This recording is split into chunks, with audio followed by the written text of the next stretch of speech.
My name is Osamudiamen Irorere. I welcome you all to my very first presentation on health matters. Today I will be talking about some disparities in health. According to CDC, lots of health disparities exist all over the world.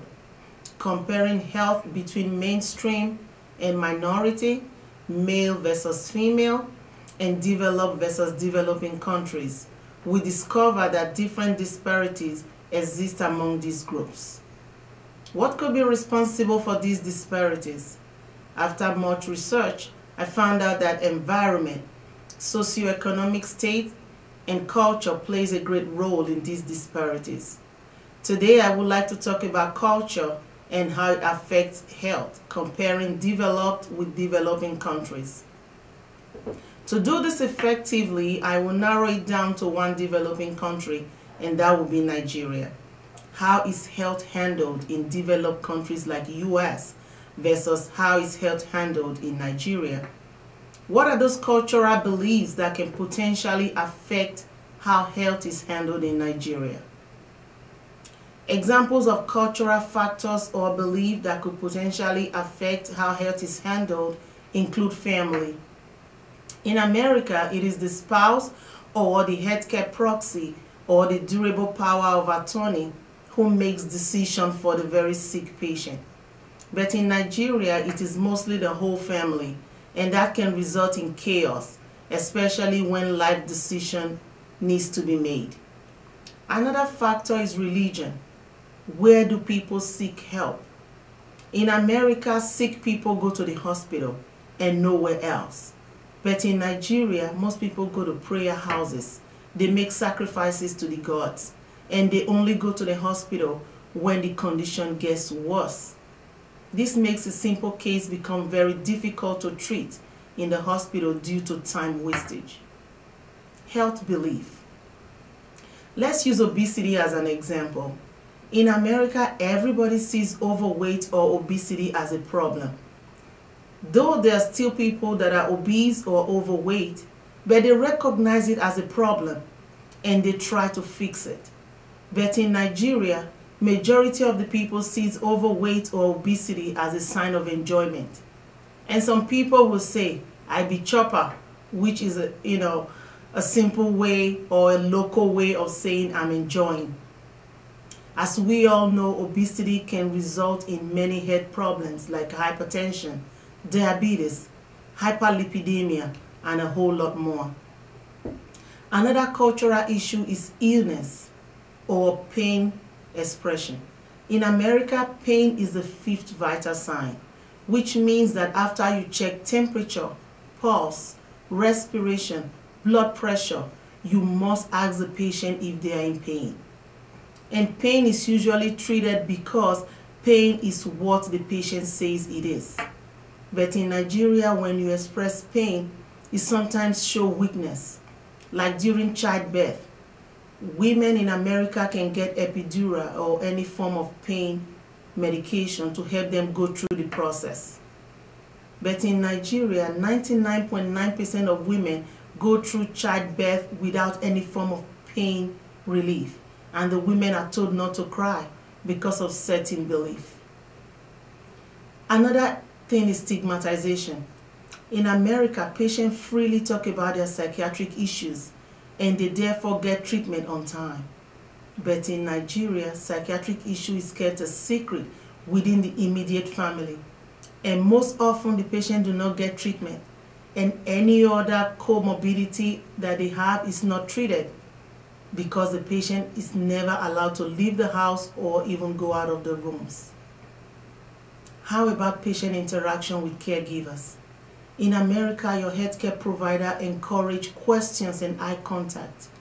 But in Nigeria, eye contact is considered disrespectful, especially if there is age difference between the two people.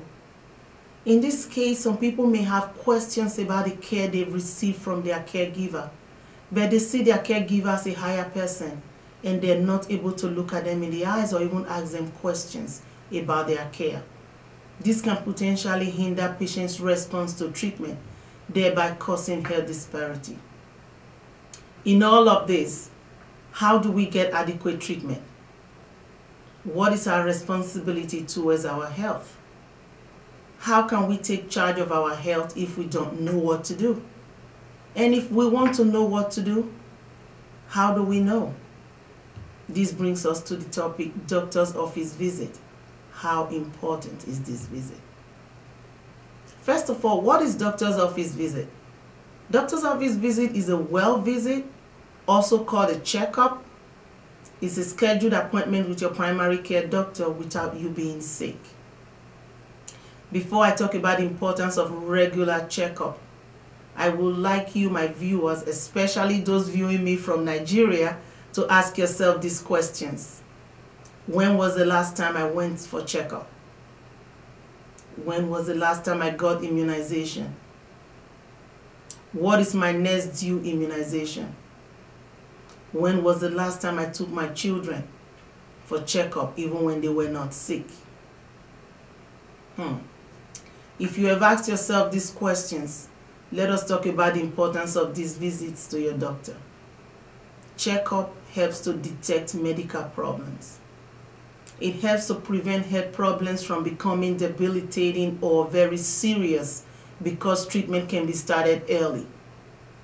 You can lower your risk of many kinds of cancers with screening, vaccine, and healthy choices. It's also an opportunity for you to have a one-to-one talk with your doctor or your healthcare provider, because when you're not sick, you'll be able to discuss with them more. How often should these visits occur?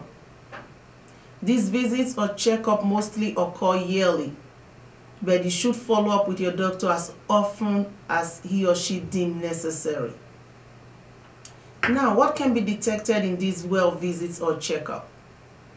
There are many asymptomatic conditions that can be detected during a well visit, and these conditions include, but not limited to, atherosclerosis, hypertension, diabetes mellitus type 1 and 2, and different kinds of cancer. It is important to mention here that regular checkup is very important and necessary so that health problems can be detected early when chances for treatment and cure are better. It is also important for children as well, because regular checkup will help to monitor their growth and also detect any deviation from normal.